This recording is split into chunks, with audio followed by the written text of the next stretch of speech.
أعوذ بالله من الشيطان الرجيم. بسم الله الرحمن الرحيم. الحمد لله رب العالمين.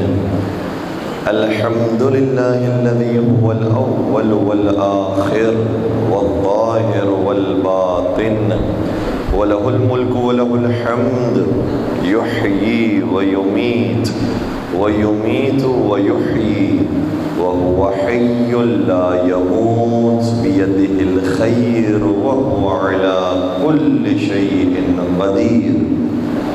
والصلاة والسلام على النبي الأمي القرشي الهاشمي المكي المدني الأبتحي التهامي العبد المؤيد والرسول المسدد المصطفى الأمجد المحمود الأحمد حبيب إله العالمين سيدنا ومولانا أبي القاسم محمد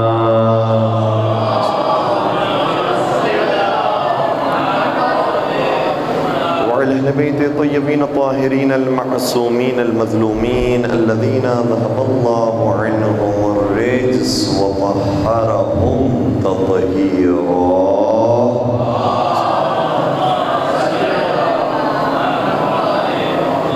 ولعنة الله على أعدائهم أجمعين. أما بعد فقد قال الله تبارك وتعالى في محكم كتابه المجيد وفرقانه الحميد. بسم الله الرحمن الرحيم. وقال الرسول يا رب إن قوم اتخذوا هذا القرآن مهجورا. درود پڑھ دیجئے محمد والا.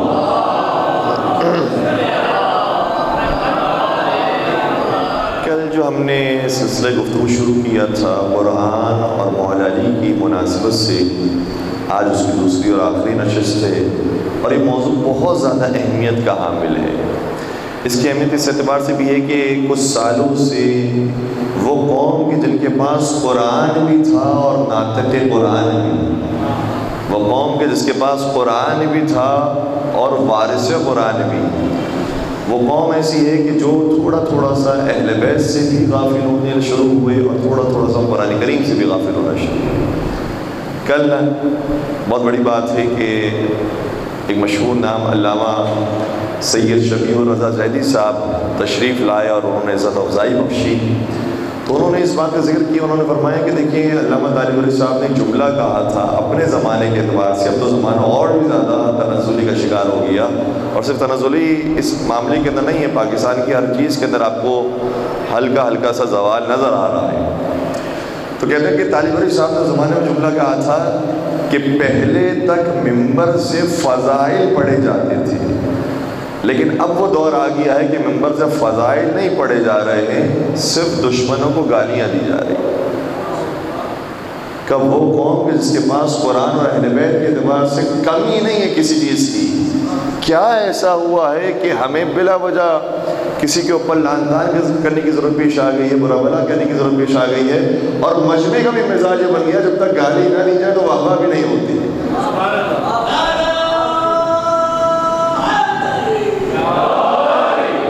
اسی لیے علامہ طالب علی صاحب نے بڑی خدمات انجام دی ہے کہ نصفہ جیسے ممبر پر آ کر انہوں نے مسلسل اہل بیت کے فضائل پڑھے ہیں، لیکن قرآن کریم سے. ہماری سب سے پہلی کتاب کوئی اور نہیں ہے، ہماری پہلی کتاب کا نام ہے قرآن کریم. ہم جتنا قرآن کریم سے قریب ہوتے جائیں گے اتنا خود بخود اہل بیت سے قریب ہوتے جائیں گے. چوتھے سرکار حضرت امام زین العابدین علیہ السلام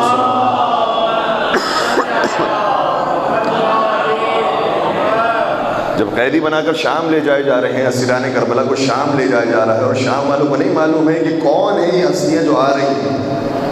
شام والوں نے یہ مشہور کر دیا ہے اور حاکم شام نے مشہور کر دیا ہے کہ یہ باغی ہیں، یہ خارجی ہیں، یہ اسلام کا خاتمہ کرنے کے لیے نکلے تھے.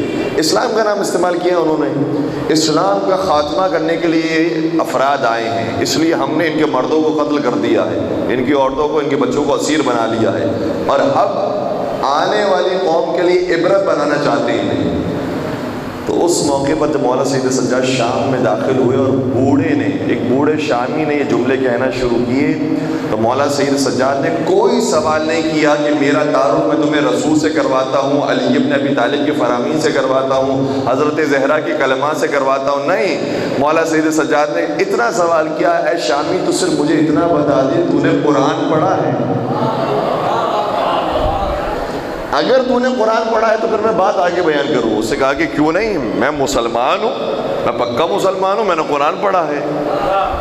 اور دیکھیں یہی بات ہے کہ تمام مکاتب فکر کے اندر بہت ساری چیزوں کے اندر آپ کو اختلاف ملے گا، لیکن وہ واحد چیز جس پر سب کا اتفاق ہے اس کتاب کا نام قرآن کریم.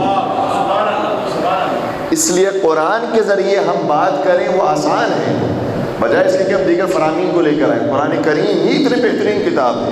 مولانا سجاد نے کہا کہ تو نے قرآن پڑھا ہے، تو پھر یہ آیت بھی پڑھی ہوگی کہ قرآن کہہ رہا ہے قُلْ لَا أَسْأَلُكُمْ عَلَيْهِ أَجْرًا إِلَّا الْمَوَدَّةَ فِي الْقُرْبَى. اے رسول ان سے کہیے کہ میں تم سے اپنی رسالت کے اجر میں کچھ نہیں چاہتا ہوں مگر یہ کہ قربہ سے محبت اختیار کرو. کہ تمہیں معلوم بھی ہے قربہ سے مراد کون ہے؟ کہ قربہ سے مراد ہم لوگ.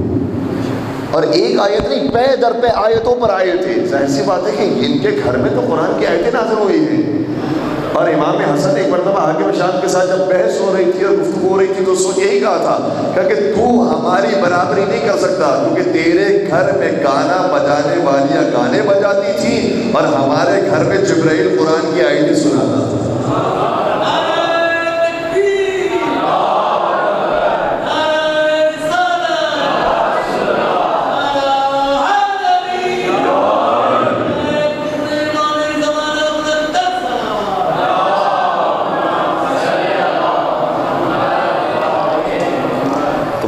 ایک آیت پر اکتفا نہیں کیا، مسلسل آیتیں سنانے شروع کی. اور وہ آیت تو نے سنی ہے وَآتِ ذِی الْقُرْبَى حَقَّهُ. رسول سے کہا گیا کہ قربہ کو ان کا حق دے دو.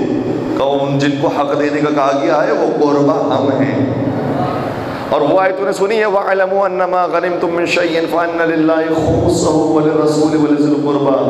اور اے رسول سے کہیے کہ اگر تمہارے پاس مال ہو جائے اور مال کمانا شروع کر دو تو اپنے مال کا، حلال مال کا ہی 5واں حصہ اللہ کے راستے میں، اس کے رسول کے راستے میں اور ذی القربہ کے راستے میں خرچ کرو، جس کے خمس کہا جاتا ہے.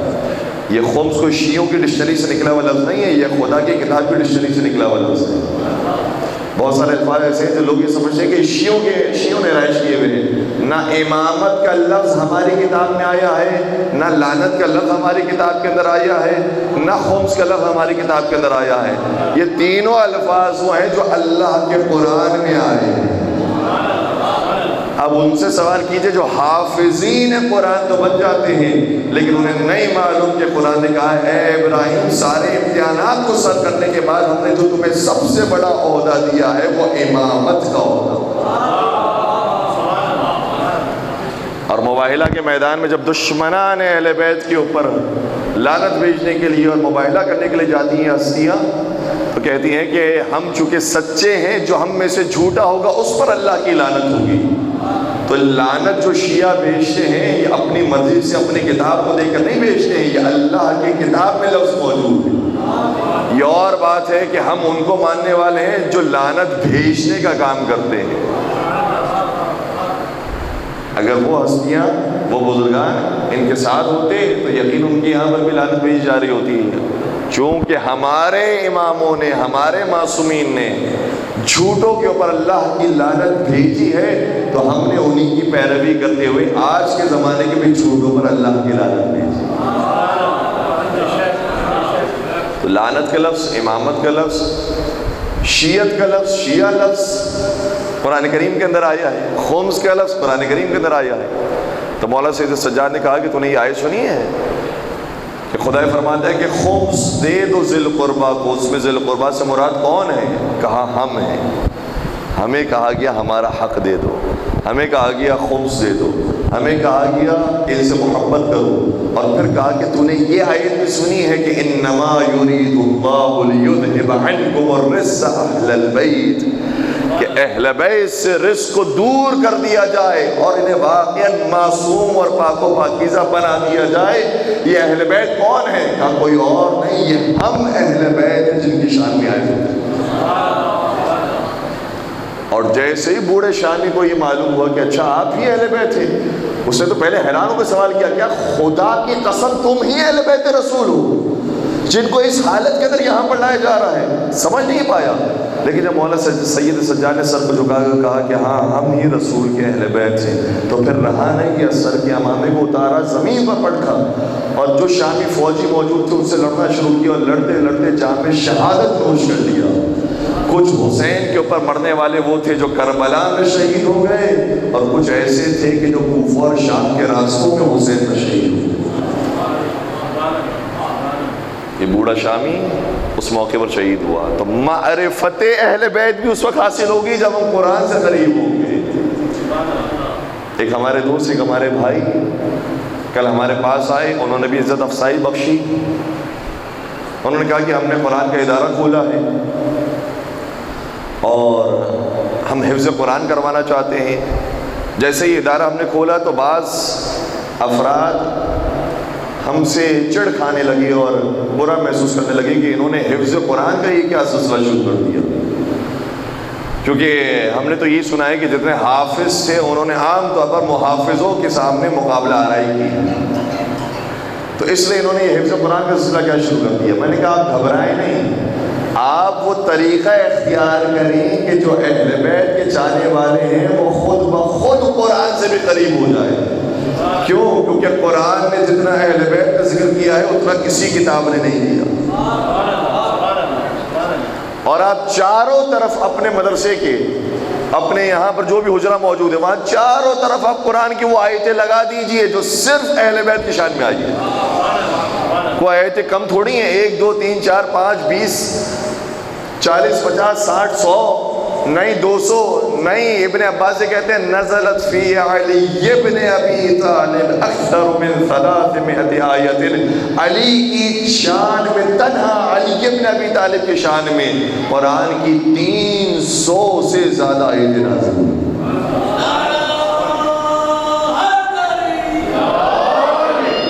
اور ہمیں بڑی خوشی ہوئی، کل ہمیں یہ بھی موقع ملا کہ ہم قدمگاہ مولا علی علیہ السلام پر حاضری دے سکیں اور اس چوکٹ کا بوسہ لے سکیں، تو وہاں پر جا کے بڑی خوشی ہوئی کہ بہت اچھا کام کیا، بہت اچھا سلسلہ رکھا ہوا ہے۔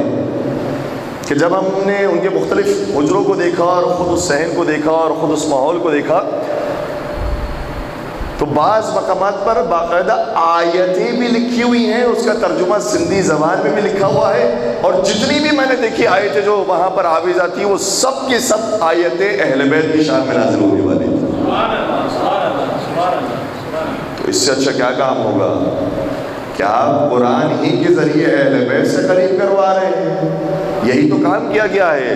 دشمنوں نے کام یہ کیا کہ ظاہری طور پر قرآن کے لفظوں کو محفوظ کر لیا، صرف قرآن کے حروف کو محفوظ کر لیا، لیکن جو قرآن کا باطن، قرآن کی جان تھی اس کو چھوڑ دیا۔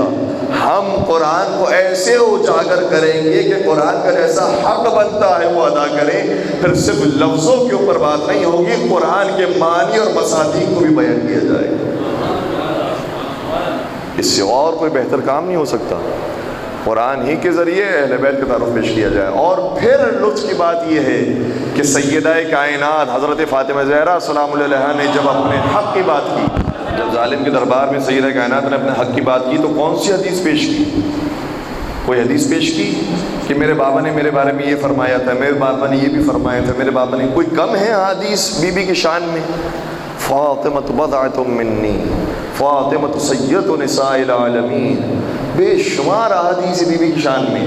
فرما سکتے تھے کہ میرے بابا نے یہ بھی فرمایا تھا، میرے بابا نے یہ بھی فرمایا تھا، میرے بابا نے یہ فرمایا تھا، کہ تمہیں یاد نہیں، بھول گئے ہو؟ لیکن نہیں، سیدہ نے اپنا حق ثابت کیا ہے تو احادیث سے ثابت نہیں کیا، اللہ کے قرآن سے ثابت کیا۔ تم ہو سکتا ہے کہ کسی طریقے سے جھٹلا دو، البتہ اس کی بھی اپنی قیمت تمہیں چکانی پڑے گی، لیکن تمہارے پاس وہ جو ہلکا سا راستہ موجود ہے کہ بھائی روایت کوئی ضعیف ہو سکتی ہے، فلاں روایت ہو گئی، فلاں روایت ہو گئی، اس کے اندر یہ اشکال ہے، اس کے اندر یہ اشکال ہے، اس کے اندر یہ اشکال ہے، یہ بتاؤ اللہ کے قرآن میں کیا اشکال ہے؟ ایسا گھیر کے مارا ہے سیدہ کائنات نے کہ اس سے باہر نکلنے کا کوئی راستہ ہی نہیں ہے۔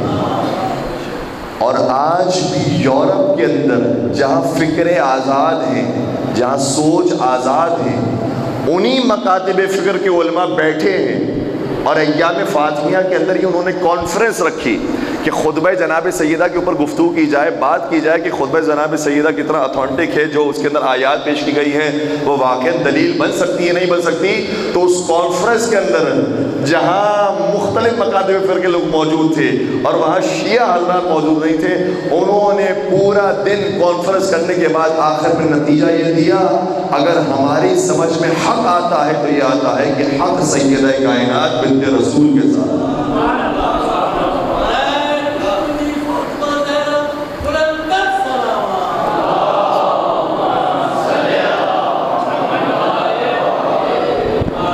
بہترین ذریعہ ہے قرآن اپنے مکتب کو ثابت کرنے کے لیے۔ اور میں نے تو اپنے اس 2 روزہ مجلس کے لیے جو عنوان سوچا تھا اور اس کا لفظ بیان کرنے کا موقع نہیں ملا، اس کا عنوان ہی ہم نے سوچا تھا کہ شیعت کی بنیاد علی اور قرآن۔ شیعت کی بنیاد یہی ہے، شیعت کی پہچان ہی یہی ہے، شیعت کی پہچان علی اور قرآن۔ تو قرآن کریم جناب سیدہ کائنات نے جب بیان کیا، اتنی آیات ہیں، کیا قرآن کریم میں مختلف مقامات پر نہیں کہا ہے کہ خبردار یتیموں کا مال نہیں کھانا؟ وَلَا تَقْرَبُوا مَالَ الْيَتِيمِ، 2 مقامات پر قرآن کریم کے اندر یہ آیت موجود ہے، خبردار یتیم کے مال کے قریب بھی مت جانا، کھانا تو دور کی بات ہے، قریب بھی مت پہنچنا۔ سیدہ کائنات یتیم ہیں، اور عام مسلمان کا بچہ یتیم ہوتا ہے وہ اور ہوتا ہے، یہ نبی زادی ہے جو یتیمہ۔ اور پھر قرآن کریم کا بطور خاصی کہا ہے کہ لڑکوں سے زیادہ لڑکیوں کے مال کے بارے میں احتیاط کرنا۔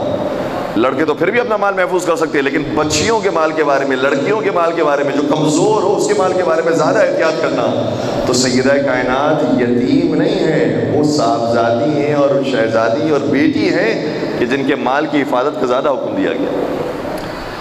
پھر وہ سیدہ کے جو یتیمہ تھی ان کے مال کو غصب کیا گیا، ان کے مال پر قبضہ کیا گیا، اور اس حدیث کو جو سہارا بنایا گیا ہے کہ نحن معاشر الانبیاء، جو انبیاء کا گروہ ہوتا ہے وہ میراث چھوڑ کر کچھ نہیں جاتا ہے، تو انبیاء کبھی میراث چھوڑ کر نہیں گئے۔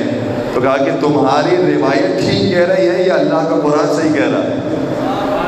اللہ کا قرآن تو یہ کہہ رہا ہے کہ وَوَرِثَ سُلَيْمَانُ دَاؤُدَ، سلیمان بھی نبی تھے، داؤد بھی نبی تھے۔ تم کہہ رہے نبی وارث نہیں بناتے، وارث نہیں بنتے ہیں، میرے معاملے میں تو ایک طرف نبی ہے، وہاں تو دونوں طرف نبی تھے، تب بھی وہ وارث بنا رہے تھے، یہ وارث بن رہے تھے۔ اب تمہاری روایت کو میں صحیح مانوں یا قرآن کو صحیح مانوں؟ 20 سے زیادہ آیتیں شہزادی کونین نے خطبہ فلق کے اندر بیان کی۔ ہمارا سارا مکتب ثابت ہوتا ہے تو قرآن کریم کی آیات سے ثابت ہوتا ہے۔ اور بلکہ میں درخواست کروں گا کہ ہم جو مجلس اعضاء بھی رکھتے ہیں، یہ سلسلہ یہاں پر جاری و ساری ہونا چاہیے کہ مجالس اعضاء کا بھی جو آغاز مرثیے سے، سلام سے، حدیث قصاص سے ہوتا ہے، تو کیا ہی بہتر ہے کہ ان ایام کے اندر قرآن کی ان آیتوں سے اپنے مجلس کا آغاز کریں کہ جو اہل بیت کی شان میں نازل ہوئی۔ بہترین کلام، اتھینٹک ترین کلام، اور قرآن کریم بھی پیش کیجئے، دنیا والوں کو بتائیے قرآن کی ان آیتوں کا ترجمہ یہ ہے، ترجمہ بھی سنائیے تاکہ پتہ چلے کہ جن آیتوں کو تم سنتے آئے ہو، جن کو بغیر ترجمے کے بغیر سمجھے پڑھ لیا ہے، سمجھو تو صحیح وہ قرآن کی آیتیں کن کی شان میں نازل ہوئی ہیں۔ اور یہ جو میں نے عدد دیا ہے 300 سے زیادہ آیتیں، یہ نہیں سمجھے گا کہ 300 سے زیادہ آیتیں یہ کسی نے پڑھ دیا، بیان کر دیا اور یہ ہوا میں بات چلے گا، نہیں عزیزو، بعض علماء نے باقاعدہ کام کیا ہے کہ وہ کون سی 300 آیتیں ہیں جو علی کی شان میں اتری ہیں۔ اور میں اپنے عالم دین کی بات نہیں کر رہا ہوں، 900 سال پہلے عالم اہل سنت، انہوں نے کتاب لکھی شواہد التنزیل کے نام سے. اس عالم اہل سنت کا نام ہے حاکم حسکانی. ایک مرتبہ ٹیلی ویژن پر جب مولانا متقیان کا دن آیا تو ہم نے انہی کی کتاب سے مسلسل آیتیں پڑھنا شروع کی کہ وہ یہی فرماتے ہیں کہ یہ آیت بھی مولا علی کی شان میں، یہ آیت بھی مولا علی کی شان میں، یہ آیت بھی مولا علی کی شان میں، یہ آیت بھی مولا علی کی شان میں. مسلسل آیتوں کی ہم نے جب تلاوت کی تو جب وہ سیگمنٹ ختم ہو گیا تو آف دا کیمرہ جو ہمارے بھائی موجود تھے وہ آئے ہمارے پاس اور کہنے لگے کہ آپ نے کون سی کتاب کا نام لیا؟ یہ بھی بڑی بات ہے کہ پوچھ لیا، اتنی توفیق ہو گئی. لیکن میں نے ان سے ایک سوال کیا، میں نے دیکھا کتنی کمال کی بات ہے. یہ کتاب جس کا آپ مجھ سے کیوں پوچھ رہے ہیں، یہ میرے مکتب کے عالم دین کی لکھی ہوئی کتاب نہیں، یہ آپ ہی کے مکتب کی لکھی ہوئی عالم دین کی کتاب ہے. آپ کی کتاب کا نام میں بیان کر رہا ہوں، آپ مجھ سے پوچھ رہے ہیں اپنی کتاب کے بارے میں. کوئی نہج البلاغہ کے بارے میں پوچھے، صحیفہ سجادیہ کے بارے میں پوچھے، مفات الجنان کے بارے میں پوچھے تو بات سمجھ میں آتی ہے ہماری کتاب ہے، آپ کو کیا پتا. لیکن یہ تو آپ ہی کے مکتب کی لکھی ہوئی کتاب ہے، اس کے بارے میں آپ مجھ سے پوچھ رہے ہیں. تو مجھے انصاف سے بتائیے، جب علماء کو مدارس کے اندر اہل بیت کی شان میں نازل ہونے والی کتابیں نہیں پڑھائی جاتی، جب علماء کا یہ حال ہے تو عوام الناس کا حال کیا ہوگا؟ جب مفتیان کرام اہل بیت سے اتنا دور ہو چکے ہیں تو وہ اپنی عوام کو خطبات کے اندر کیا سکھاتے ہوں. اور پھر میں نے اسی وقت میں نے کہا کسی لائبریری میں جانے کی ضرورت نہیں ہے، کوئی شیعہ لائبریری میں جانے کی ضرورت نہیں، کوئی سنی لائبریری میں جانے کی ضرورت نہیں ہے.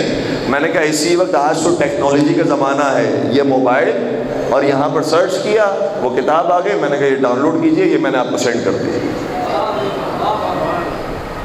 شواہد التنزیل. اور لطف کی بات یہ ہے کہ جس عالم دین نے کتاب لکھی ہے اس کے پیچھے بھی ایک پس منظر ہے. وہ عالم دین علامہ حسکانی یہ کہتے ہیں ایک مرتبہ یہ میں نے کتاب کو لکھی، کہا ایک مرتبہ میں کسی درس کے اندر گیا تو ان کے زمانے کی جو بہت بڑے عالم دین تھے وہ ممبر پر آئے اور بہت بڑے مجموعے سے مخاطب ہوتے وقت وہ کہنے لگے کہ جو دنیا والے تمہیں علی علی سناتے ہیں، میں تمہیں بتاتا ہوں علی کی شان میں اور علی کے بارے میں تو قرآن کی کوئی ایک آیت بھی نازل نہیں ہوئی. وہ علامہ حسکانی کہتے ہیں کہ میں اس مجمع میں موجود تھا جہاں پر وہ عالم اور وہ مفتی یہ والی بات کہہ رہا تھا کہ علی کے بارے میں جو تمہیں اتنا سنایا جاتا ہے، علی یہ ہیں، علی وہ ہیں، علی وہ ہیں، قرآن کی کوئی ایک آیت بھی علی کے لیے نہیں اتری. میں نے کہا اچھا، اتنا تو مجھے بھی پتا ہے کہ کچھ آیتیں تو اتری ہیں، اب میں ذرا تلاش کرتا ہوں کہ اور کون کون سی آیتیں اتری ہیں. تو کہا پھر میں نے جو تلاش کرنا شروع کیا اور جلدی جلدی میں نے اپنی کتابوں کو ٹٹولنا شروع کیا تو میں نے اس روایت کو بھی پڑھا کہ جو ابن عباس سے کہا تھا کہ 300 سے زیادہ آیتیں علی ابن ابی طالب کی شان میں نازل ہوئی.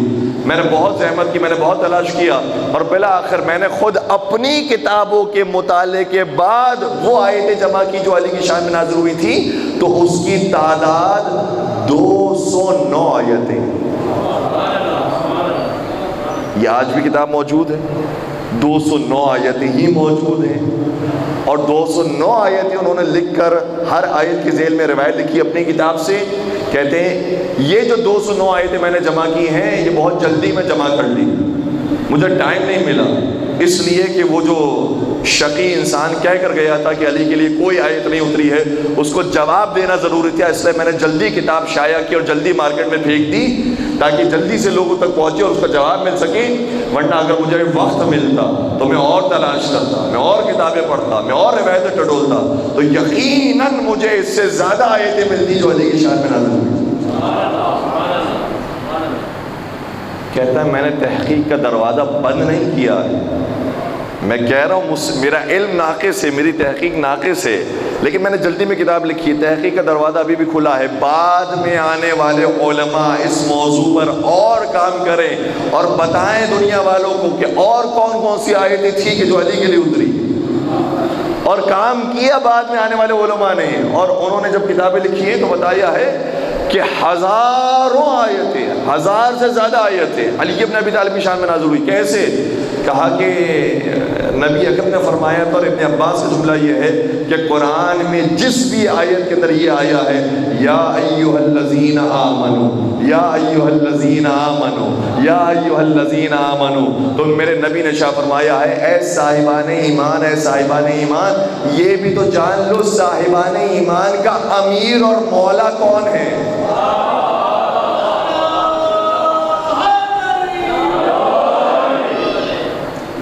اب ہر مرتبہ جب قرآن پڑھتے ہوئے یا ایھا الذین آمنو کا لفظ آئے تو فوراً سے ذہن میں خیال آئے یہ صاحبان ایمان ہیں، اور ایک ان کا سید و سردار ہے، ایک ان کا امیر اور ان کا مولا ہے۔ ہر آیت میں سید و سردار علی بن ابی طالب علیہ السلام، تو بھرا ہوا ہے قرآن اہل بیت کے قصیدوں سے۔ اور اگر میرے ساتھ ساتھ تھکے ہوئے نہیں ہیں تو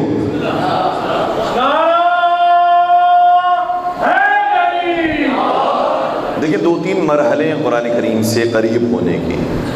بعض لوگ سمجھتے ہیں کہ صرف حفظ قرآن بس یہی مقصد تھا قرآن کا۔ کس نے کہا؟ یہ تو بہت ہی نچلا درجہ ہے۔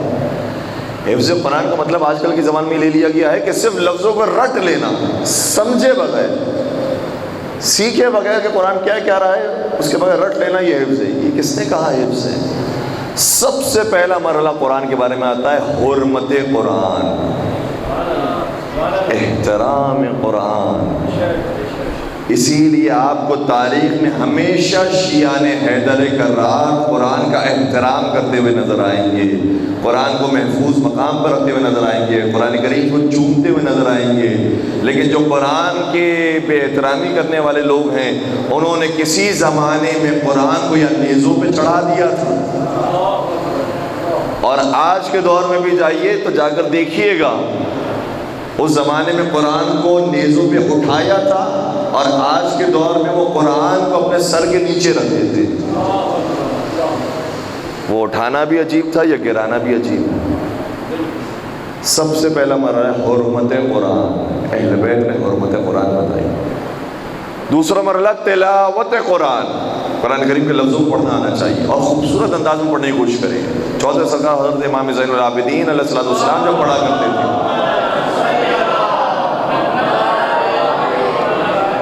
اتنی خوبصورت آواز میں تلاوت فرمایا کرتے تھے۔ اس زمانے میں تو ریکارڈنگ نہیں ہوتی تھی، ورنہ ہم تو جو آواز پہنچتی پھر تو یہ سارے قاریوں کی آواز مان پڑ جاتی۔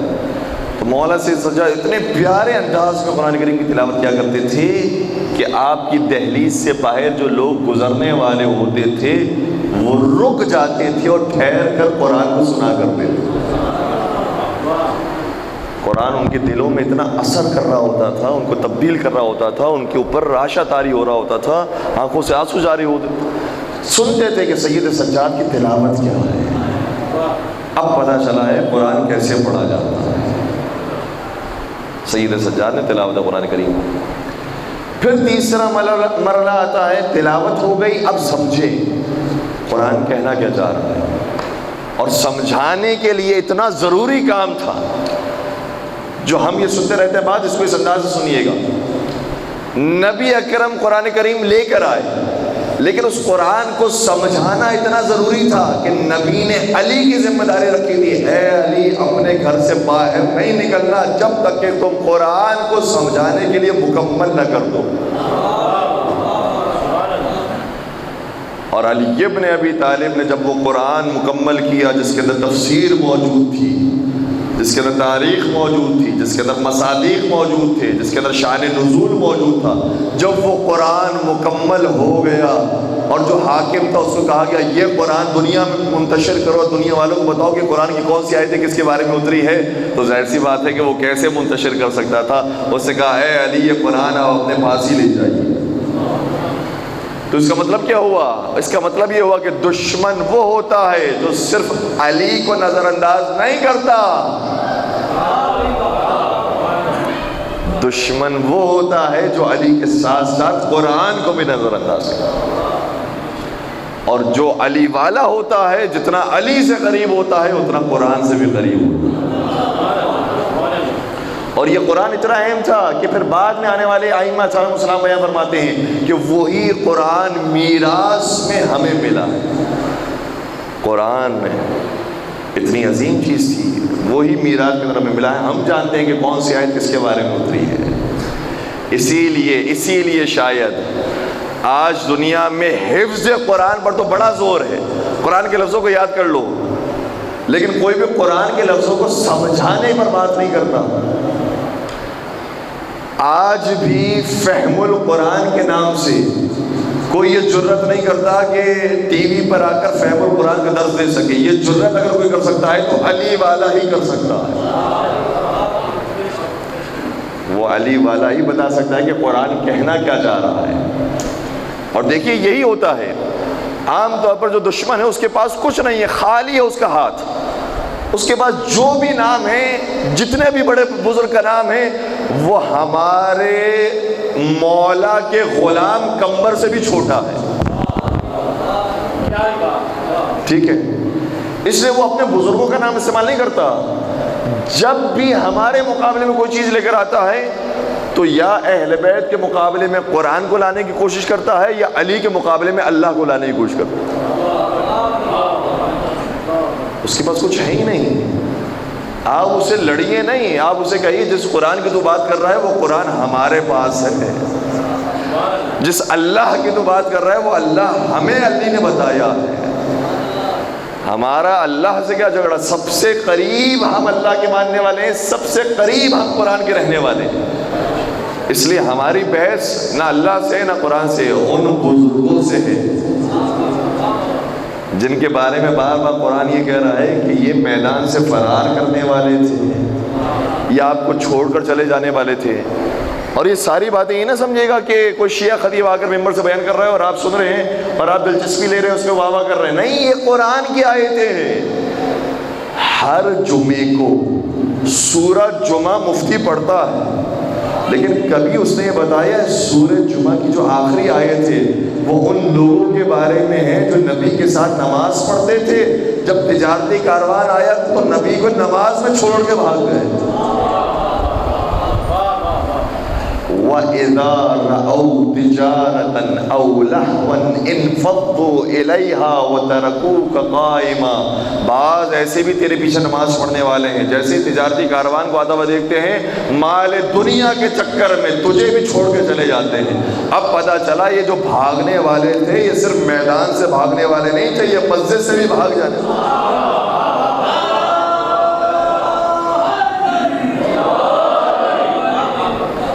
یہ قرآن بیان کرے گا، یہ ساری آیات، یہ ساری باتیں قرآن کریم کے اندر موجود ہے۔ جنگ احد کے اندر بھاگنا قرآن کریم کے اندر موجود ہے، جنگ حنین کے اندر بھاگنا قرآن کریم کے اندر موجود ہے۔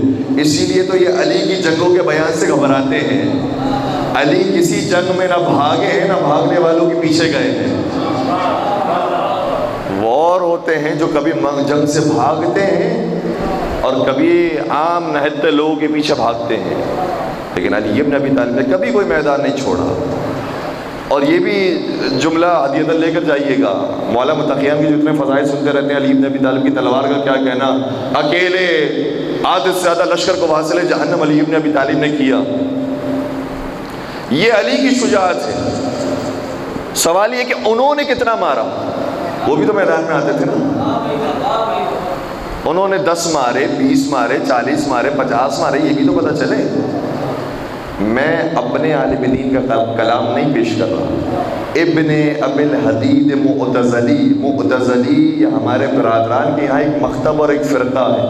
اس معتزلی فرقے اور مسلک کے عالم دین اپنی کتاب شرح نہج البلاغہ کے اندر، نہج البلاغہ شیعہ عالم دین کی لکھی ہوئی کتاب، لیکن اس کے اوپر جو شرح لکھی ہے وہ اہل سنت عالم دین نے لکھی ہے۔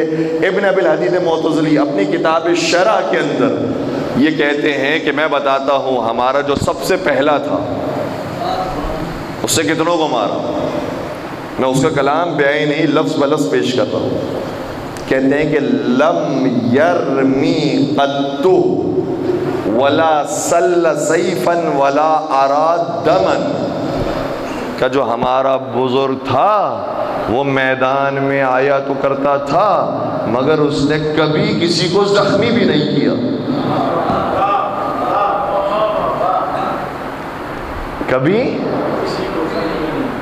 زخمی بھی نہیں کیا اور نہ ہی کسی کا خون بہایا۔ اور نہ ہی کوئی تیر چلایا. اب تیر چلانے میں کیا مشکل ہے؟ نہ کوئی تیر چلایا، نہ کبھی تلوار چلائی، نہ کسی کو زخمی بھی کیا. بھائی سوال یہ کہ پھر آپ تشریف کیوں لاتے تھے؟ پھر آپ گھر کے اندر ہی بیٹھے رہتے. پھر آپ کو میدان میں آنے کی ضرورت کیا؟ جب آپ سے تیر نہیں چلایا جا رہا، جب آپ سے تلوار نہیں چلائی جا رہی، پھر میدان میں آتے کیوں ہیں؟ اس کا جواب بھی قرآن نے دیا. قرآن بتاتا ہے کہ یہ آتے کیوں ہیں. وَإِذَا خَلَوْا إِلَىٰ شَيَاطِينِهِمْ قَالُوا إِنَّا مَعَكُمْ. اور کبھی جب جنگ ہو رہی ہوتی تھی اور جنگ کا پانسا پھلٹنے لگتا تھا اور کفار مسلمانوں پر غالب آنا شروع ہو جاتے تھے، اور ان کو پتہ نہیں تھا کہ کون سی جنگ ایسی ہے جو مسلمان ہار بھی سکتے ہیں. ہو سکتا ہے کہ کفار غالب آ جائیں. جب غالب آ جائے تو کم از کم یہ جنگ میں کھڑے رہ کر یہ کہہ سکیں ہم یہاں نہیں تھے، ہم وہاں تھے. اِنَّا مَعَكُمْ، کفار کو یہ کہہ سکے ہم تو تمہارے ساتھ تھے، ہم تو پیچھے سے حملہ کر رہے تھے، تمہارے ساتھ ہی تھے اور تمہارا کام انجام دے رہے تھے، اس لیے ہم اس جگہ پر کھڑے تھے. اس لیے میدان میں آتے، کیونکہ اگر شہر میں ہوتے اور شہر میں پکڑے جاتے تو مسلمانوں کو شہر میں پکڑے جاتے تو مسلمان کہلاتے ہیں. لیکن جنگ میں پکڑ گئے اس لیے پتہ نہیں اس طرف کے اس طرف کے ہیں، اس لیے میدان میں آتے تھے اور کھڑے رہتے تھے، کوئی کام نہیں. اور پھر ہمیں سمجھ میں آتا ہے کہ وہ علی کہ جس نے ہر میدان میں بڑے بڑے ناموں کو واصل جہنم کیا، بڑے بڑے پہلوانوں کو واصل جہنم کیا، اور جن کو واصل جہنم کیا انہی کی اولادیں بعد میں جا کر مسلمان ہو گئی. تو وہ تو واصل جہنم ہو چکی تھی. اب یہ جو تازہ مسلمان ہوئے تھے ان کی آبادی بڑھنے لگی، ان کی تعداد بڑھنے لگی. یہ وہ تھے کہ جن کے باپ داداؤں کو علی نے مارا تھا، کسی کے چچا کو مارا ہے، کسی کے ماموں کو مارا ہے، کسی کے ابا کو مارا ہے، کسی کے نانا کو مارا ہے، کسی کے بھائی کو مارا ہے. اب سمجھ میں آیا نبی کے چلے جانے کے بعد یہ مسلمان علی کو ووٹ کیوں نہیں دیتے.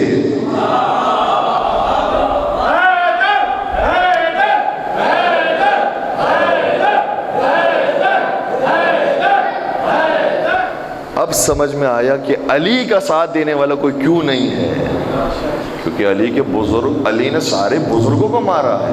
اور یہ جملہ بھی اپنی طرف سے پیش نہیں کر رہا، دعائیں ندبہ کے اندر یہ جملہ موجود ہے. علی تیرا زمانہ دشمن اس لیے بن گیا کہ احادم بدریتا و خیبریتا و حنینیتا و غیرہن، کیونکہ ان کے دلوں میں حسد تھا بدر کا. جنگ بدر کے مار کھائے ہوئے تھے، جنگ خیبر کے مار کھائے ہوئے تھے، جنگ حنین کے مار کھائے ہوئے تھے، اور نہ جانے کتنی جنگوں کے مار کھائے ہوئے تھے. اس لیے کیسے ہو سکتا ہے کہ جس کے باپ کو علی نے مارا ہو بیٹا علی کے ہاتھوں پر آ کر ووٹ دے؟ پھر ووٹ کس کو ملے؟ توجہ، علی اسلام کا ہیرو تھا، لیکن مسلمانوں نے علی کو ووٹ کیوں نہیں دیا یہ پتہ چل گیا. کیوں کوئی علی کے قریب نہیں آتا، کیوں علی کے ساتھ نہیں دیتے. پھر علی کو چھوڑ کر کس کو ووٹ دیے؟ ان مسلمانوں کے سارے ووٹ اس کو پڑ گئے جو میدان میں آتا بھی تھا، کسی کو مارتا بھی نہیں تھا. یہاں سے اس انداز سے یہ تاریخ ہم تک پہنچی ہے. وہ علی ابن ابی طالب کہ جس کی تلوار کے صدقے میں اسلام ہم تک پہنچا ہے. اور نبی اکرم حضرت محمد مصطفیٰ صلی اللہ علیہ وسلم شاہ فرماتے ہیں، تھک تو نہیں رہے آپ لوگ؟ نبی فرماتے ہیں سنو کس کی وجہ سے میرا دین محفوظ رہا. فرمایا ما قام ولا استقام دینی الا بمال خدیجہ وسیف علی بن ابی طالب. کہ میرا دین کھڑا نہیں ہو سکتا تھا اور اس دین کو طاقت حاصل نہیں ہو سکتی تھی اگر یہ دو میرے سپورٹرز نہ ہوتے. نبی کے بظاہر دیکھا جائے تو گرد شمع رسالت کے پروانے بہت ہیں، لیکن نبی کو جس کے اوپر ناز ہے وہ صرف دو ہی ہیں، یا فاطمہ کی ماں یا حسنین کے بابا.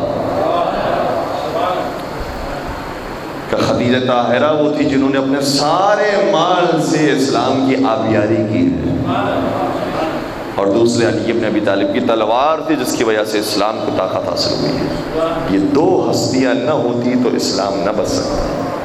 سارا کا سارا دین موجود ہے انہی ہستیوں کے ساتھ، اور ان کا ذکر قرآن کریم میں جا بجا آیا ہے۔ تو مرحلے وار میں آپ کی خدمت میں دوبارہ سے پیش کروں، مجھے نہیں معلوم کہ اب کتنا وقت باقی ہے اور آپ لوگ تھک چکے ہیں نہیں تھکے ہیں، تو باتوں کو میں پائے تکمیل تک پہنچا رہا ہوں۔ مولا آپ کو سلامت رکھے۔ حرمت قرآن کا خیال اہل بیت نے رکھا، تلاوت قرآن اہل بیت نے سکھائی، فہم القرآن اہل بیت کے یہاں موجود ہے۔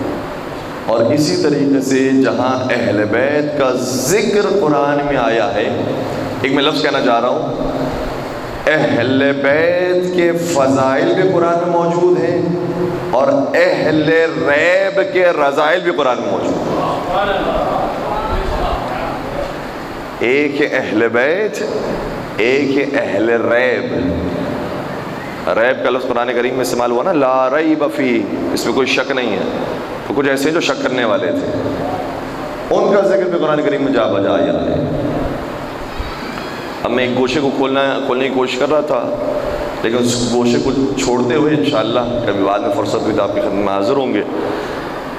ایک چھوٹے سے حصے کو پیش کر رہا ہوں۔ جن کو اپنی اکثریت پر ناز ہے اور جو کہتے ہیں کہ دیکھو اگر تمہارا دین اور تمہارا مکتب صحیح ہوتا تو ایک بڑی تعداد میں ان کے ماننے والے ہوتے، میں ان سے قرآن ہی سے بات کرنا چاہ رہا ہوں۔ قرآن میں مجھے کوئی ایک مقام بھی ایسا دکھا دیجئے جس میں یہ آیا ہو کہ چونکہ یہ اکثریت میں ہے اس لیے یہ حق پر ہے۔ کوئی ایک جگہ دکھا دیجئے۔ قرآن کریم 6666 آیت پر مشتمل ہے، تو کوئی ایک مقام تو ایسا مل جائے گا آپ کو انشاءاللہ جس میں آیا ہوگا کہ چونکہ یہ اکثریت ہے اس لیے خدا کہتا ہے یہی حق پر ہے۔ کوئی ایک مقام دیجئے، اور میں پھر آپ کو بتاتا ہوں کہ اکثریت کے بارے میں قرآن کیا کہتا ہے، اور جا کر دیکھیے گا کثرت کے ساتھ یہ روایتیں موجود ہیں۔ کبھی قرآن یہ کہتا ہے اکثرهم الفاسقون، جو اکثریت ہے وہ تو فاسق ہے، بلکہ قرآن آگے بڑھ کے کہتا ہے وَأَكْثَرُهُمْ الْكَافِرُونَ، جو اکثریت ہے وہ تو کافر ہے۔ ایک اور مقام پر کہتا ہے وَأَكْثَرُهُمْ لَا يَجْهَلُونَ وَأَكْثَرُهُمْ يَجْهَلُونَ، جو اکثریت ہے وہ نادان اور جاہل ہے۔ کسی مقام پر کہتے ہیں اکثرهم لا يعقلون، اکثریت جو ہے وہ تو عقل استعمال ہی نہیں کرتی۔ بات مشکل تو نہیں ہو رہی ہے؟ اور قرآن نے جا بجا یہ کہا ہے، یہ والی آیت اکثرهم لا يعلمون، اکثریت وہ ہے جن کے پاس وہ صحیح نالج ہی نہیں ہے، ان کے پاس صحیح علم ہی نہیں ہے۔ اکثریت ان کی وہ جاہل ہیں، ان کے پاس علم ہی نہیں ہے۔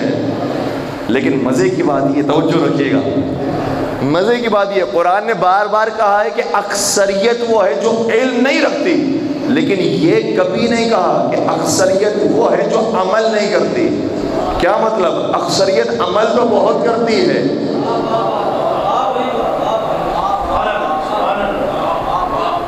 قرآن نے یہ نہیں کہا کہ اکثریت عمل نہیں کرتی، نہیں، اکثریت تو ماشاءاللہ سے بہت عمل کرتی ہے۔ جتنی نمازیں نہیں کہا ہے وہ بھی رمضان میں پڑھتے ہیں،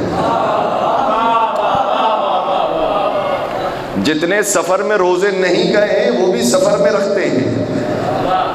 تو اکثریت جو ہے وہ جو ماشاءاللہ بہت عمل کرتی ہے، لیکن اکثریت وہ ہے جو علم نہیں رکھتی، جو معرفت نہیں رکھتی۔ اس لیے اکثریت کی تو حالت یہ ہے قرآن کے نزدیک کہ اکثریت جاہل بھی ہے، اکثریت فاسق بھی ہے، اکثریت کافر بھی ہے، اکثریت نادان بھی ہے۔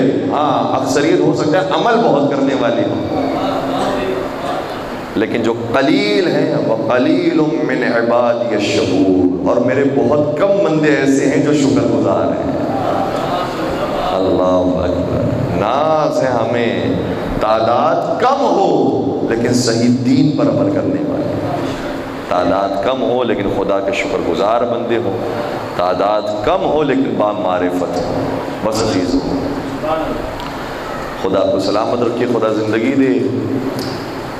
آج 14 محرم کی تاریخ ہے، اس کاروان نے بڑی سختیاں جھیلی ہیں جن کے بعد یہ دین ہم تک صحیح طریقے سے پہنچا۔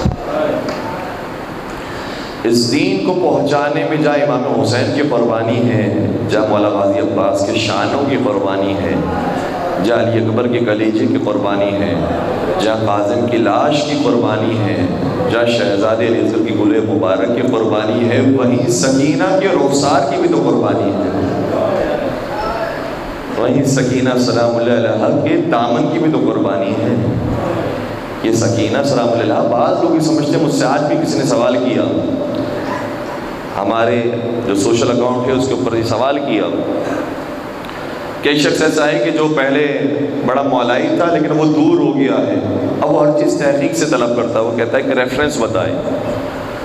وہ یہ کہتا ہے کہ جو جناب سکینہ سلام علیہا کا ذکر ہے وہ تقریباً 400-500 سال پہلے شروع ہوا ہے، اس سے پہلے کی کتابوں کے اندر ذکر نہیں ملتا۔ میں نے کہا یہ ظلم نہ کیجیے، میں آپ کو ریفرنسز دیتا ہوں اور جا کر اسے کہیے گا، اگر آپ کے سامنے یہ ریفرنسز ثابت ہو گئے تو پھر آئندہ سوال آپ بعد میں کریں گے، میں آپ سے پہلے سوال کروں گا۔ یہ بتائیے صحیح بخاری کے اندر جو 12 امام والی 12 خلیفہ والی حدیث ہے، اس میں 12 سے مراد کون ہے؟ پھر میں سوالات بعد میں کروں گا اگر یہ جواب آپ تک پہنچ گیا۔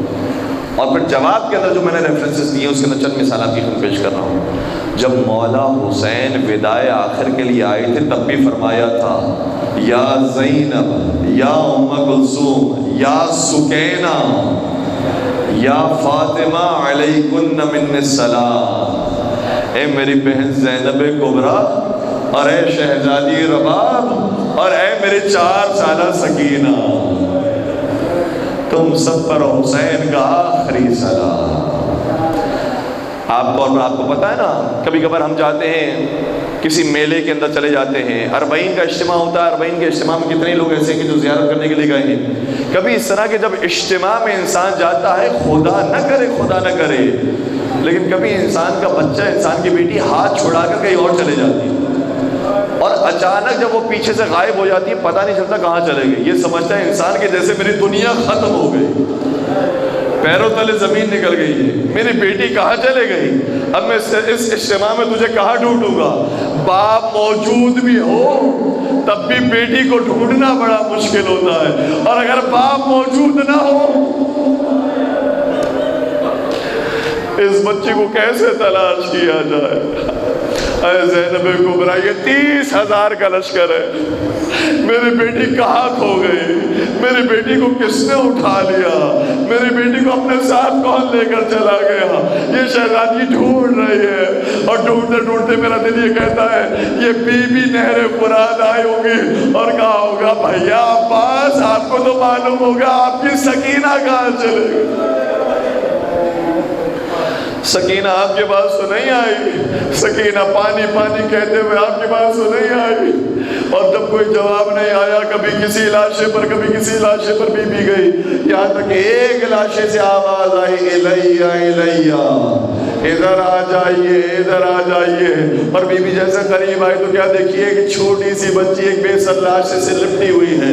خدا کسی بیٹی کو یہ منظر نہ دکھائے کہ باپ سے ملاقات ہو تو صحیح لیکن اس عالم میں ہو کہ باپ کو چہرے پر پیار نہ کر سکے۔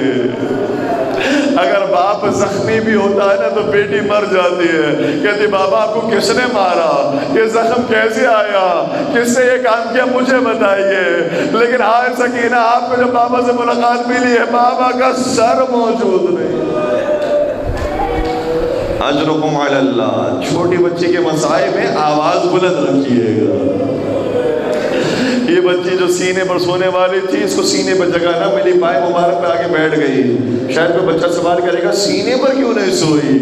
ہاں آزادارو، سینے حسین پر اتنے تیر لگے ہیں، بچی کو سینے پر جگہ نہیں ملی، آ کر پائے مبارک میں بیٹھ گئی۔ شہزادی زینب کبریٰ نے اٹھایا اور بس ایک سوال کیا، بیٹی یہ بتا تجھے کیسے پتا چلا یہ تیرے بابا کا لاشا ہے؟ باپ کے لاشے پر تو سر ہوتا ہے، باپ کے لاشے پر تو لباس ہوتا ہے، اس سے پہچانا جاتا ہے، تو نے کیسے پہچانا؟ بی بی نے عجیب جملہ شاہ فرمایا، فرمانے لگی پھوپھی اماں میں تو مختل میں دوڑتے ہوئے گئی تھی، بابا بابا کہتے جا رہی تھی، ایک ایک لاشے سے پوچھے جا رہی تھی کہ کیا تو نے میرے بابا کو دیکھا ہے یا تو ہی میرا بابا ہے؟ کہیں سے کوئی آواز نہیں آئے، بس ایک بے سر لاجے سے آواز آئی تھی، الیہ الیہ یا بنیا، اے میری لاڈلی میرے پاس۔ اجرکم علی اللہ۔ یہ انداز ہمیں دو مقام پر نظر آتا ہے، جب ہستی اس دنیا سے چلے جائے تب بھی اسے پکارے، یہ انداز ہمیں دو ہی مقام پر نظر آتا ہے۔ جب حسین کربلا میں شہید ہوئے تو اپنی بیٹی کو یا بنیا کہہ کر بلایا، اور جب حسین کی مادر گرامی فاطمہ زہرا کفن ہو چکا تھا، غسل دیا جا چکا تھا، لیکن حسین کہتے اماں جب تک آپ نہ بلائیں گے حسین آپ کے پاس نہیں آئے گا۔ بندے کفن ٹوٹے گئے، حسین اپنی ماں کی آغوش میں آ جا، تو اپنی غربت کا ذکر کرے اور تیری ماں تجھے تنہا چھوڑے۔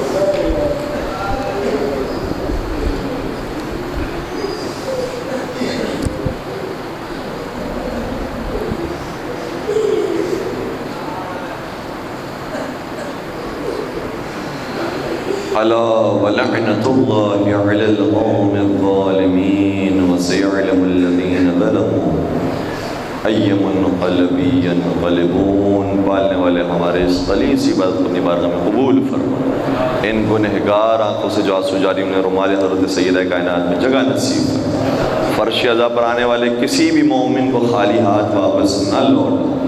پروردگار مولا حسین کے صدقے میں، ان کی شہزادی، ان کی مادر گرامی کے صدقے میں پروردگار ہماری جھولیوں کو بھر دے۔ پروردگار جتنے مومنین اور شیعان حیدر کرار آباد تمام کی جان مال عزت و آبرو کی حفاظت فرما۔ بیمار کربلا حضرت امام سجاد کے صدقے میں لا علاج مریض کو شفا یابی نصیب فرما۔ بے روزگار مومنین کو برسر روزگار فرما۔ پالنے والے چھوٹی شہزادی بڑی شہزادی کی زیارت ہمیں شام میں نصیب فرما۔ تمام مقامات مقدسہ کی زیارت عطا فرما، تمام مقامات مقدسہ کی حفاظت فرما۔ اس عزا خانی اور مسجد کی اور تمام مساجد اور امام بارگاہوں کی حفاظت فرما، ان کی حفاظت کرنے والوں کی نیک توفیقات میں اضافہ فرما۔ پالنے والے جو حاضرین تشریف لائے ہیں اور بانیان مجلس، ان کے رزق مادی اور معنوی میں اضافہ فرما۔ اس محبت کو جو ہمیں بہت سی قربانیوں کے بعد نصیب ہوئی ہے اپنی نسلوں میں منتقل کرنے کی توفیق عطا فرما۔ معرفت قرآن، معرفت اہل بیت سے ہمارے سینوں کو سرشار فرما، ان معرفت کو دنیا میں منتشر کرنے کی توفیق عطا فرما۔ پالنے والے قرآن اور اہل بیت کے حقیقی وارث اور جانشین حضرت حجت ابن الحسن کے ظہور میں تعجیل فرما، ہمیں ان کے اعوان و انصار، عاشقین و محبین میں شمار فرما۔ ایک سورہ فاتحہ کی درخواست ہے، مرحوم مرزا عباس علی بیگ، مولانا سید امتیاز علی زیدی، مرزا سکندر علی، دختر مرزا عباس علی اور دختر مرزا سکندر علی اور کل مومنوں و مومنات کے لیے ایک مرتبہ سورہ فاتحہ اور 3 مرتبہ سورہ اخلاص کی تلاوت فرمائیں۔ بسم اللہ الرحمن الرحیم، الحمدللہ رب العالمین، الرحمن الرحیم، مالک یوم الدین، ایاک نعبد و ایاک نستعین، اهدنا الصراط المستقیم، صراط الذین انعمت علیہم غیر المغضوب علیہم ولا الضالین۔ بسم اللہ الرحمن الرحیم، قل هو اللہ احد اللہ الصمد لم یلد ولم یولد ولم یکن له کفوا احد۔ بسم اللہ الرحمن الرحیم، قل هو اللہ احد اللہ الصمد لم یلد ولم یولد ولم یکن له کفوا احد۔ بسم اللہ الرحمن الرحیم، قل هو اللہ احد اللہ الصمد لم يلد ولم يولد ولم يكن له كفوا أحد۔ اللهم اغفر للمؤمنين والمؤمنات والمسلمين والمسلمات الأحياء منهم بالأموات، تابع بيننا وبينهم بالخيرات، إنك مجيب الدعوات، إنك على كل شيء قدير، برحمتك يا